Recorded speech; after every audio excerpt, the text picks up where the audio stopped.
সৌভাগ্যের দিশারি চ্যানেলের পক্ষ থেকে আমি শ্রেষ্ঠা সকলকে স্বাগত জানাই। আজকে আমাদের সঙ্গে উপস্থিত আছেন বাকসিদ্ধ মাতৃসাধক জ্যোতিষ শ্রী রাজদীপ শাস্ত্রী। চ্যানেলের পক্ষ থেকে আপনাদের স্বাগত জানাই। নমস্কার, আমার সকল দর্শক বন্ধুদের প্রণাম জানাই এবং আমার আরাধ্য দেবী তারামাকে এবং আপনাদের সকলকে শুভেচ্ছা জানিয়ে আজকের অনুষ্ঠান শুরু করছি।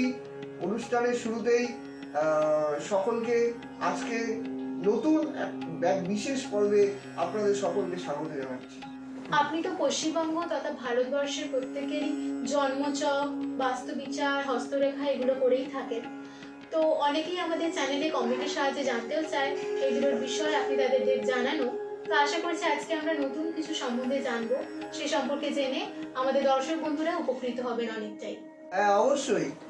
আমার যে অনেকেই আমার প্রোগ্রামে কমেন্ট করেন এবং অনেকে আমার পার্সোনাল যে আমার নম্বর রয়েছে সেখানে হোয়াটসঅ্যাপেও জানতে চায় এবং কিছু কিছু লোকের জন্ম কুণ্ডলীও আমি বিচার করে দিই এবং আমার ইমেল অ্যাড্রেসে দেখি প্রচুর মেল আসে, সেখান থেকেও কিছু কিছু মেলের আমি রিপ্লাই দিয়ে থাকি। সেখানে কমন একটা বিষয় নিয়ে সকলে জানতে চায়, সেটা হচ্ছে রিলেশনশিপ ব্যাপারে।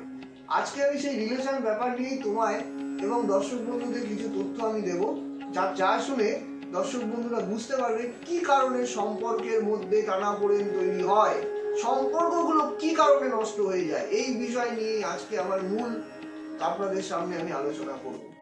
বর্তমানে সম্পর্ক কেন এত খারাপ হচ্ছে? যেমন বাবা মার মধ্যে সম্পর্ক খারাপ হচ্ছে, বাচ্চাদের সাথে বাবা মার সম্পর্ক ঠিক থাকছে না, প্রেমিক প্রেমিকার মধ্যে ঝামেলা হচ্ছে, হাজবেন্ড ওয়াইফের মধ্যে ঝামেলা।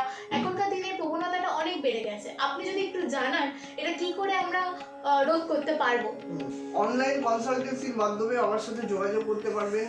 পশ্চিমবঙ্গের সমস্ত জেলা এবং ভারতবর্ষের বিভিন্ন জায়গা থেকে অনলাইন কনসালটেন্সির ব্যবস্থা রয়েছে এবং এই অনলাইন কনসালটেন্সির মাধ্যমে আমি 24 ঘন্টা আপনাদের সাথে উপস্থিত থাকি। কারণ অনেকে আমায় বলেন যে বিপদের সময় নাকি জ্যোতিষীর ফোন পাওয়া যায় না। আপনি একটা বড় বিপদে পড়েছেন, সেই সময় যদি আপনি ডক্টরের শরণাপন্ন না হতে পারেন, ডক্টর বলবে আমি ঘুমিয়ে আছি, তাহলে হবে না।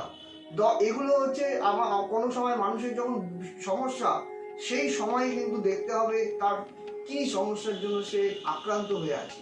অনেকেই কিন্তু পরামর্শ না পেয়ে, সুপরামর্শ না পেয়ে, কিছুদিন আগেই শুনেছি যে সুশান্ত সিং রাজপুত কোনোভাবে আত্মঘাতী হয়েছে, কিন্তু সে যদি একটা মানসিকভাবে কারোর সাথে কনসালটেন্সি করতো, সেই জায়গাটা কিন্তু মানুষের কারোর সাথে কথা বললে কিন্তু মনের সেই ভাবটা কিন্তু দূর হয়ে যায়।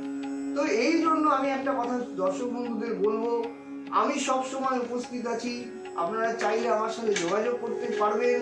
এছাড়াও সঠিক পরামর্শ এবং প্রতিকারের জন্য অবশ্যই কামাখ্যা এবং তারাপীঠ তন্ত্রে কিন্তু সমস্যার সমাধান কিন্তু সম্ভব এবং সেগুলো কিন্তু যোগাযোগের মাধ্যমে কিন্তু আপনারা চেম্বারে এসেও আমার সাথে সাক্ষাতে যেমন যোগাযোগ করবেন, তেমন অনলাইন কনসালটেন্সিতেও কিন্তু আমি অ্যাভেলেবেল থাকি এবং যেই জন্য কিন্তু আপনারা বুকিং নম্বরে ফোন করে নেবেন। আমার বুকিং নম্বর কিন্তু খোলা থাকে, এই নম্বরগুলোতে আপনারা যোগাযোগ করে নেবেন। ধন্যবাদ। জ্যোতিষ শ্রী রাজদীপ শাস্ত্রীর সাথে যোগাযোগ করতে চাইলে আপনারা নিচে দেওয়া বুকিং নাম্বারে যোগাযোগ করুন, আপনাদের সমস্যার কথা জানান এবং খুব তাড়াতাড়ি সেই সমস্যা থেকে বেরিয়ে আসুন। উনি 24 ঘন্টাই আপনাদের জন্য অ্যাভেলেবেল থাকেন। ধন্যবাদ জানাই আপনাকে এবং সৌভাগ্য দিশারি চ্যানেলের সমস্ত দর্শক বন্ধুদের। নমস্কার।